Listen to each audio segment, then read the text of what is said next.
అధ్యక్ష, ముందుగా తమరికి ధన్యవాదాలు అధ్యక్ష. ఎందుకంటే ఒక యువ శాసనసభ్యురాలు ఇవాళ అనుకోని పరిస్థితుల్లో మన మధ్యన లేని ఈ సందర్భంలో మరి కేవలం ఈ ఒక్కరోజు మొత్తం కూడా సంతాప తీర్మానం మీదే అమ్మాయి గురించి మాట్లాడడానికి అందరికీ అవకాశం ఇచ్చినందుకు ముందుగా తమరికి ధన్యవాదాలు అధ్యక్ష. నిజంగా కూడా కొన్ని సందర్భాలు దిగ్భ్రాంతిని కలిగిస్తాయి అధ్యక్ష.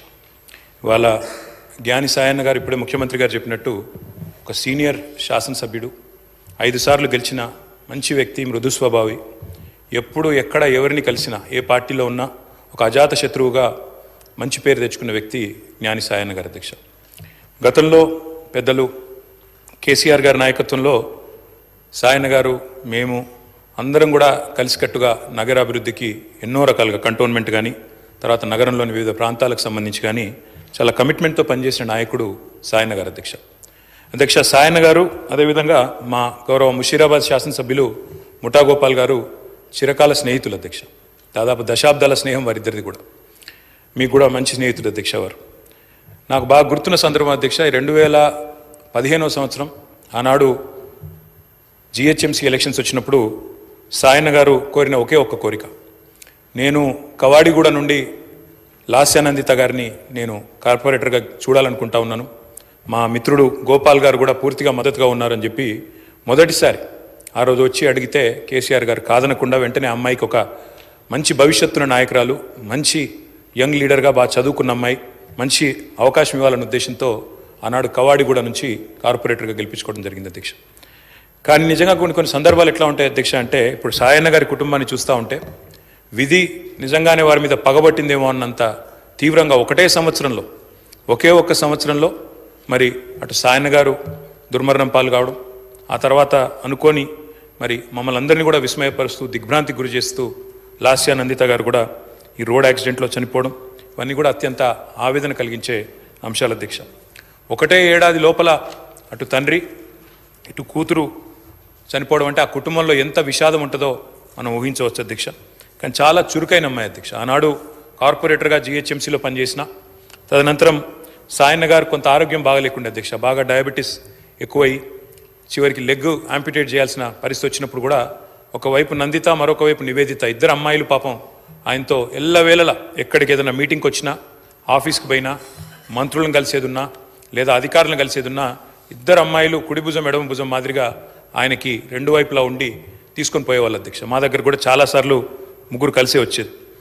అట్లాంటి కుటుంబం సాయన్న గారు మరణించిన తర్వాత ఇదే శాసనసభలో అధ్యక్ష ఆనాడు కేసీఆర్ గారు ముఖ్యమంత్రిగా సంతాప తీర్మానం చెప్పడమే కాకుండా ఆ కుటుంబానికి అన్ని రకాలుగా అండగా ఉంటామని చెప్పి హామీ ఇచ్చిన హామీ ప్రకారమే ఆ రోజు మళ్ళీ లాస్యానందిత గారికి 2023లో జరిగిన శాసనసభ ఎన్నికల్లో మరి ఆనాడు పార్టీ నుంచి అవకాశం కూడా ఇవ్వడం జరిగింది అధ్యక్ష. ఇప్పుడే ముఖ్యమంత్రి గారు చెప్పినట్టు కంటోన్మెంట్లో సాయన్న గారు చేసిన సేవ, రాజకీయాలకు అతీతంగా కలిసి ఉండే మంచి వ్యక్తిత్వం, ఎన్నింటి వల్ల నందిత గారికి కూడా తప్పకుండా తండ్రి గారి ఆశీస్సులతో పార్టీ అండతో బ్రహ్మాండమైన మెజారిటీతో అమ్మాయి కూడా గెలిచింది అధ్యక్ష. బాధాకరం ఏమంటే సరిగా గెలిచిన కొద్ది కాలానికే మరి నల్లగొండలో మా పార్టీ సభ ఒకటి జరుగుతూ ఉంటే అక్కడికి నందిత గారు కూడా రావడం జరిగింది. ఆ రోజు కూడా రోడ్ యాక్సిడెంట్ అయింది. తన కారుకి పూర్తి స్థాయిలో ధ్వంసమై అమ్మాయి స్వల్ప గాయాలతో బయటపడ్డా కూడా మరి చాలా ఇబ్బంది పడ్డది అధ్యక్ష. చాలా మనోవేదనకు కూడా గురైంది. తదనంతరం వాళ్ళ ఇంట్లో కూడా ఒక చిన్న యాక్సిడెంట్ అయింది. వరుసగా ఏదో పగబట్టినట్టే నల్లగొండలో ప్రమాదం, తర్వాత అక్కడ లిఫ్ట్లో ప్రమాదం, ఆ తర్వాత మళ్ళీ అనుకోకుండా ఈ ఓఆర్ఆర్ మీద జరిగిన రోడ్ యాక్సిడెంట్లో అమ్మాయి మరణించడం జరిగింది అధ్యక్ష. మేము ఆ రోజు పార్టీగా మాట ఇచ్చి సాయన్న గారి కుటుంబం మా కుటుంబమే అని చెప్పి ఆనాడు సాయన్న గారి తర్వాత లాస్యానందిత గారికి పార్టీ అవకాశం ఇచ్చింది అధ్యక్ష. అమ్మాయి గెలిచింది. దురదృష్టవశాత్తు ఏడాది లోపలే అమ్మాయి మరణిస్తే తిరిగి వారి సోదరి నివేదిత గారికి మొన్న జరిగిన ఉప ఎన్నికల్లో కూడా అవకాశం ఇచ్చింది అధ్యక్ష పార్టీ నాయకత్వం, కేసీఆర్ గారు. కానీ దురదృష్టం ఉప ఎన్నికల్లో మొన్న మా పార్టీ ఓటమి పాల్గొవడం జరిగింది అధ్యక్ష. నిజంగా కల్లో కూడా అనుకోలేదు. చురుకైన ఒక నాయకురాలు, మంచి వ్యక్తిత్వం, మంచి విద్యార్హతలు కలిగిన ఒక మహిళ ఈ శాసనసభలో అడుగుపెట్టిందని చెప్పి సంతోషపడ్డాం.